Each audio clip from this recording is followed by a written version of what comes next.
crime story. The Mystery of the Beaumont Children. In the scorching summer of 1966, 3 young children from South Australia made a fateful decision to spend their day at the beach. Little did anyone know that this would be the last time they would ever be seen. Grant and Nancy Beaumont, who tied the knot in 1955 and settled into a charming house in the coastal suburb of Somerton Park, near Adelaide, South Australia, led a modest life. Jim supported the family as a taxi driver, while Nancy devoted herself to caring for their 3 children, 9-year-old Jane, 7-year-old Arana, and 4-year-old Grant. Glenelg Beach, a mere 3 kilometers from their home, was a beloved spot for locals and tourists alike. On that fateful day, January 26, 1966, the children's enthusiasm to return to the beach was palpable, especially since their father had taken them there the day before. They reveled in the sun and sand for hours. Nancy, trusting in her children's responsibility, allowed them to head to the beach. It was not the first time she had given them this freedom, always with the condition that Jane would take charge of her younger siblings. Nothing untoward had ever occurred during these beach outings. Before their departure, Mrs. Beaumont ensured they had the money needed for bus fare and lunch, and asked them to return home on the 12 bus. The clock struck 12 noon, but the children failed to return as promised. Nancy clung to hope, thinking they might just be running a bit late, and would catch the next bus at 2 p.m. However, as those 2 hours slipped by without a sign of her children, her concern grew more profound. Around 3 p.m., Jim arrived home from work. When he learned of the children's inexplicable absence, he wasted no time and hurried to the beach in a frantic search for them. Regrettably, despite scouring every inch of the beach, Jim couldn't locate his kids. After a half hour of fruitless searching, he returned home to inform neighbors and friends about the distressing situation. They all joined forces and scoured the neighborhood for another 2 hours, yet their efforts yielded no success. At that point, the worried parents decided to contact the local police station and formally report their children as missing.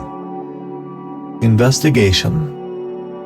Upon receiving the distressing reports of the missing children, the police swiftly mobilized multiple search teams, strategically deploying them across the beach and its surrounding areas. Jim and Nancy could do nothing but hope that their beloved youngsters had simply strayed into an unfamiliar locale and become disoriented, for the ominous possibility of something graver loomed. Simultaneously, the police disseminated detailed descriptions of the children to various transportation hubs, including the airport, railroad stations, and roadblocks, covering every conceivable avenue in case an abduction had occurred. In the initial 24 hours, the search effort extended in a radius several kilometers beyond Somerton Park, but to their anguish, it yielded no results. Concurrently, investigative teams combed the city, interviewing potential witnesses. One individual recalled seeing 3 children resembling the missing siblings on January 26 around 7 p.m. near the harbor. A thorough underwater search by divers, however, yielded no clues. What struck the investigators as most peculiar was the complete absence of any of the 17 items the Beaumont children had in their possession that day. This stark absence of any traces heightened the chilling possibility that someone had, indeed, taken them.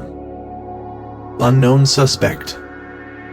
In their relentless quest for any clues regarding the children's whereabouts, the police conducted over 500 interviews with local residents. Among the multitude of accounts, one woman's narrative stood out and became a pivotal lead for the authorities. This witness recounted observing the children at play on a lawn near Glenelg Beach at approximately 11 a.m.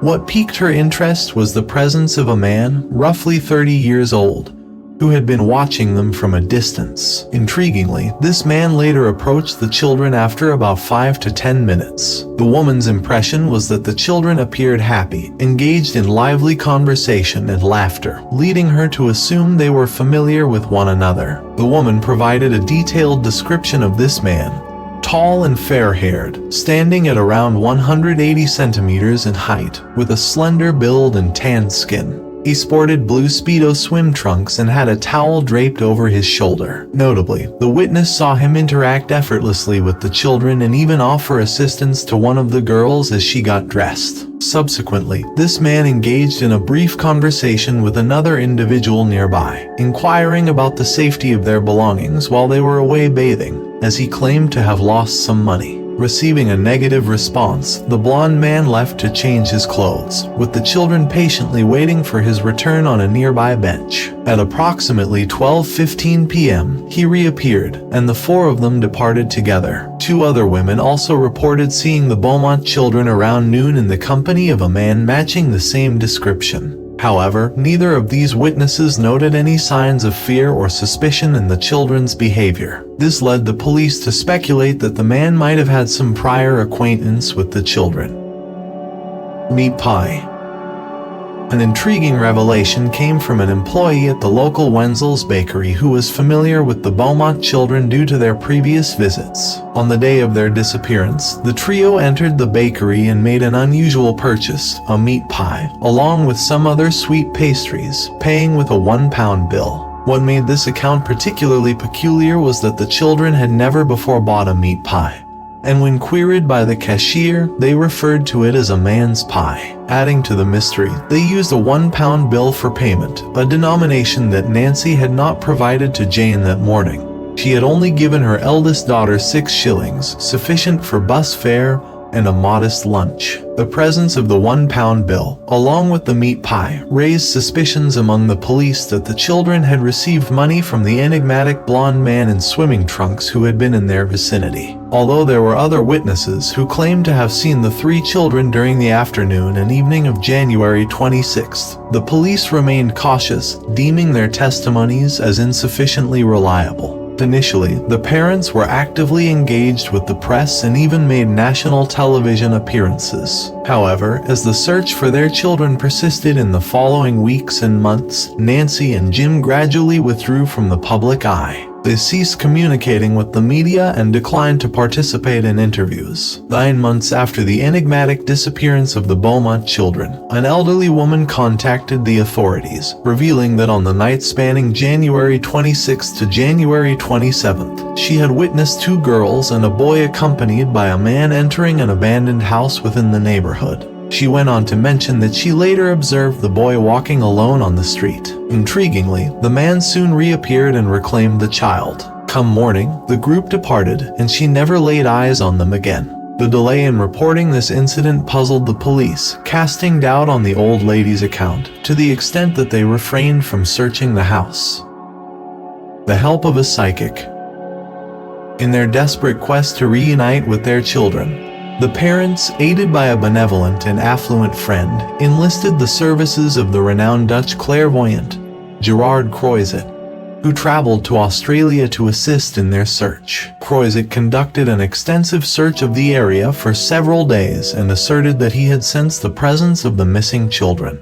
He claimed that they were concealed beneath the concrete floor of an industrial warehouse in close proximity to the beach. In response to mounting public pressure and after a substantial payment of $40,000, the building owners consented to the demolition of the warehouse and permitted an excavation of the site. Despite a painstaking week-long search, the police unearthed no evidence, nor did they find any remains. Intriguingly, a second excavation of the location was undertaken in 1996, with results echoing the initial effort as no traces of the missing children were discovered. Suspects. The police had several suspects on their radar, many of whom had prior charges or convictions in murder or kidnapping cases. Nevertheless, formal charges or arrests were never made. Among the potential suspects, 3 individuals stood out as the most likely. First on the list is Harry Phipps, a local businessman who resided just 300 meters from the beach. He became a suspect in 2007 when his 15-year-old son claimed to have seen 3 children in the backyard of their house on the day the Beaumont children vanished. Phipps notably resembled the description of the man seen with the Beaumont children. Additionally, he was financially well off and had a distinct habit of giving £1 bills to children. The police even located 2 workers who asserted that in February 1966, they were hired to dig a 2x1x2 meter hole in the yard of a factory owned by Phipps. Despite thorough searches of the site using an excavator and high-powered radar on 2 separate occasions, no evidence was found. Another compelling suspect is Bevan Spencer von Einem, who has been serving a life sentence since 1984 for the murder of a 15-year-old. It was following this crime that police began to speculate that Bevan might have been involved in the disappearance of the Beaumont children. The police received information that the convicted individual, Bevan Spencer von Einem, had purportedly bragged to a fellow inmate about his involvement in the abduction of 3 children from the beach years ago, claiming that he had subjected them to chilling experiments. Allegedly, one of the children had perished during these experiments, prompting him to take the drastic step of ending all of their lives. According to his account, he then concealed their bodies in an unknown location south of Adelaide. It's worth noting that despite Bevan's age of 21 in 1966, he bore a striking resemblance to the sketch of the man sighted near the children. While the police had faith in the informant's credibility, this informal confession fell short of providing sufficient evidence to bring actual charges against Bevan, rendering him a long-standing suspect in the case. The third notable figure to consider is Arthur Stanley Brown, who faced murder charges related to 2 other sisters in 1970, although these charges weren't brought until 1988. However, Arthur was deemed mentally incompetent and diagnosed with Alzheimer's disease, sparing him from incarceration, while detectives failed to amass conclusive evidence linking him to the Beaumont children's case. His physical description bore a strong likeness to the man observed with the trio that ill-fated day. A complicating factor is that in 1966, Arthur was 53 years old, a discrepancy from the description provided by a witness who estimated the man seen with the children to be in his early 30s. Forged letters. The disappearance of the Beaumont children captured widespread attention in Australia and across the globe.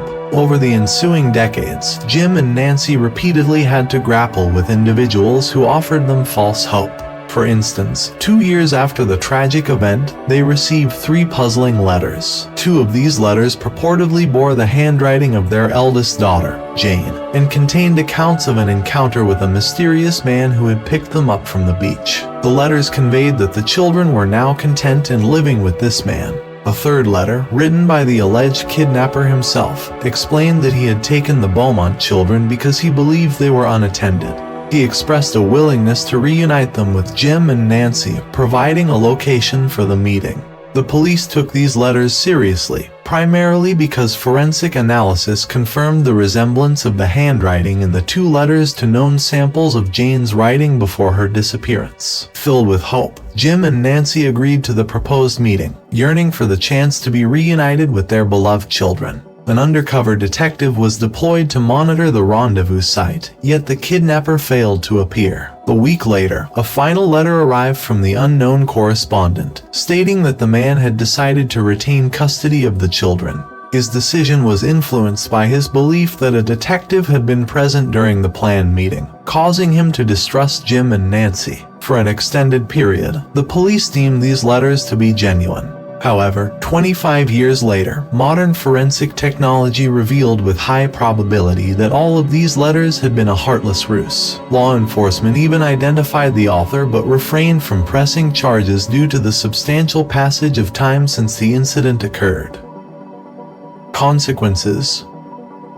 The disappearance of the Beaumont children is widely believed to have had a profound and lasting impact on the way of life in Australia. Parents across the country came to a stark realization that their children were no longer safe when left unattended in public places. Even after 6 decades, the case continues to resonate strongly in Australia. Presently, the national government has pledged a substantial $1 million reward for any information that could aid in unraveling the mystery of the children's disappearance. Nancy and Jim, despite the passage of many years, clung unwaveringly to the hope of reuniting with their missing children.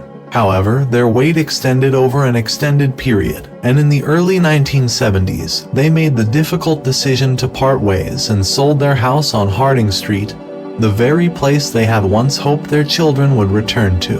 In 1990, when Australian newspapers published age-progressed images of Jane, Arna, and Grant, Nancy and Jim steadfastly refused to look at them, deeming the experience too devastating. Nancy passed away in 2019, never discovering the fate of her children. Jim Beaumont, however, remains alive, carrying with him the enduring quest to find answers about the disappearance of his beloved offspring. I hope you liked this story. Please don't forget to leave a comment sharing with your thoughts below. Give a thumbs up this video. And remember to hit that subscribe button to stay tuned for more captivating stories. Thank you for joining us on this remarkable journey, and we'll see you in the next video.